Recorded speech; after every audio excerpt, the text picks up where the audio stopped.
பசி என்னை படைத்தது, உணவு என்னை வளர்த்தது. பசி எடுத்ததா, மகிழ்ச்சியாக உணவு சாப்பிடுங்கள்.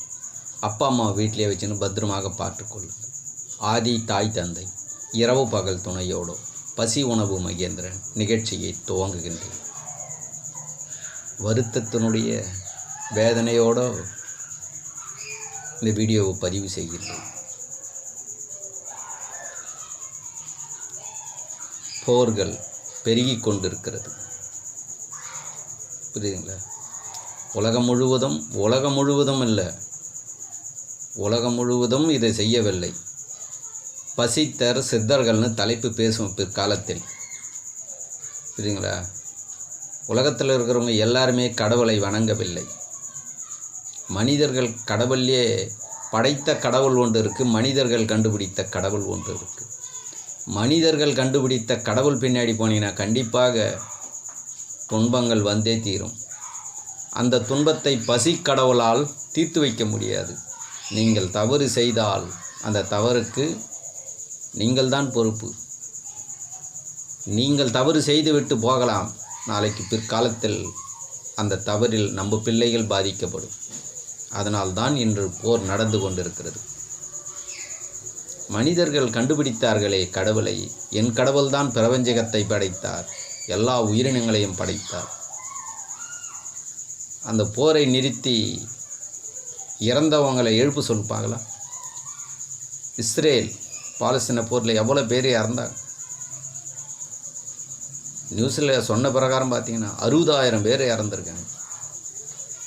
பசிக்கடவுளும் உணவு கடவுளும் அந்த உடலை வளர்த்தது. ஆனால் அறிவு பின்னாடி போய் மனிதன் கண்டுபிடித்து சொன்ன கடவுளால், அறிவில் தான் கண்டுபிடிச்சிட்டாங்களே இவங்க கடவுள்னு ஒன்று கண்டுபிடிச்சிட்டாங்களே, அந்த கடவுள் இறந்துட்டாங்கல்ல. அது எந்த கடவுளானா இருக்கட்டா, இந்த கடவுளாக அந்த எல்லாமே மனுஷன் கண்டுபிடிச்ச கடவுள் இது. அது முன்னாடி போனீங்கன்னா பிரச்சனை வரதான் செய்யும். இன்றைக்கி வெளிநாட்டில் நடக்குது, நாளைக்கு இந்தியாவுக்குள்ளே நடக்கும், அடுத்து தமிழ்நாட்டுக்குள்ளே நடக்கும், அடுத்து ஊருக்குள்ளே நடக்கும், அடுத்து தெருவுக்குள்ளே நடக்கும், அடுத்து வீட்டுக்குள்ளே நடக்கும். ஆனால் அதெல்லாம் நீங்கள் கண்டுபிடிச்சது. ஆனால் பசி கடவுளாலேயும் உணவு கடவுளாலேயும் சண்டை வராது. எல்லா ஜீவராசியையும் பசியும் உணவுமே கடவுள், முதல் கடவுள், ஆதி கடவுள்னு வாழுது. ஆனால் மனிதர்கள் மட்டும் பாதியில் கண்டுபிடித்த கடவுளை கையில் எடுத்துக்கின்னு அதை போதித்து கொண்டு இன்று பார்த்தீங்களா, உயிர் அந்த நாட்டில் உயிர் போனாலும் உயிர் தாங்க. 100 குழந்தைகள் இறந்ததான் நியூஸில் சொல்கிறாங்க ஈரானில். எவ்வளோ வருத்தம். நம்மளாம் காமெடி நிகழ்ச்சி பார்த்துன்னு இருப்போம். புரியுதுங்களா? ஏன்னா நம்ம உறவுக்காருங்கள்ல ஏங்க, அதுவும் உயிர் தாங்க. நம்ம பிள்ளைகளை எப்படி நாம் கருதுறோமோ, நம்ம பேர பிள்ளைகளை எப்படி நாம் கருதுறோமோ பார்க்குறோமோ, அது மாதிரி தாங்க அந்த உயிர்களையும் பார்க்கணும். பூமியில் பிறந்ததுங்க, அந்த குழந்தைங்க வாழக்கூடாதா? எந்த கடவுளாவது காப்பாற்ற வேண்டியதுதானே அந்த குழந்தைங்களை? ஏன் காப்பாற்றவில்லை? காப்பாற்ற முடியாத கடவுளை நம்ம வணங்கி கொண்டிருக்கிறோம். உங்கள் கடவுள் உங்களுக்கே சண்டை மூட்டி விட்டார், நீங்கள் கண்டுபிடிச்ச கடவுளை. எந்த விதையை விதைத்தீர்களோ அதை நீங்கள் அறுவடை செய்வீர்கள்.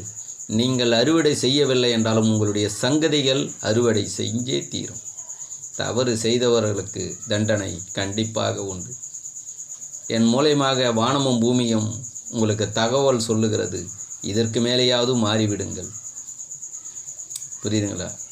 பசி கடவுளிடம் உணவு கடவுளிடம் சரணாகதி ஆகுங்கள். எந்த ஜீவராசியாவது தன் இனத்தை தானே அழிக்குதா? எந்த மாடாவது மாட்டு இனத்தை அழிக்குதா? ஆடாவது ஆட்டு இனத்தை, எறும்பை அழிக்கிறதா? எவ்வளோ சிறியதாக இருக்குது. புரியுதுங்களா?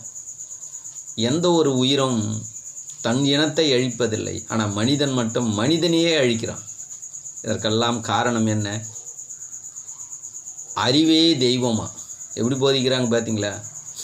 இந்த தவறை நானும் செய்தவங்க, நான் இன்றைக்கி திருந்திட்டேன், மன்னிப்பு கேட்டேன், பசிக்கிட்டேன், தவறு செய்தேன், என்னை மன்னித்து விடு, இதற்கு மேல் தவறு செய்ய மாட்டேன், உண்மையை போதிப்பேன்.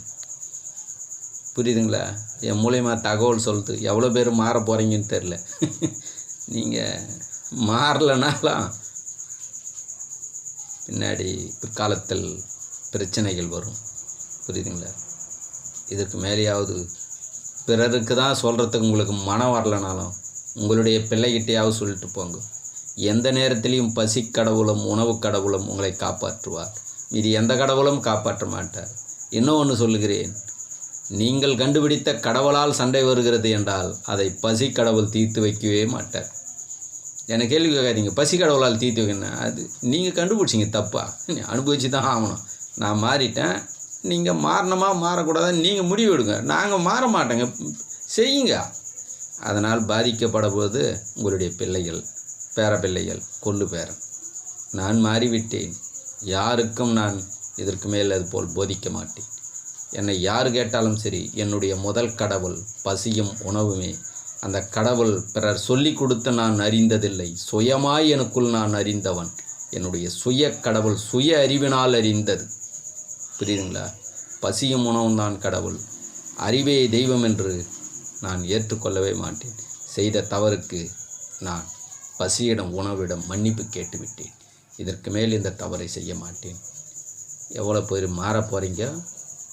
இல்லை மாறாத இதை தான் போதிப்பண்ண உங்களை மாற்றவே முடியாது. வரும் பிரச்சனையை சந்தித்து தான் தீர வேண்டும். சிந்தித்து செயல்படுங்கள்.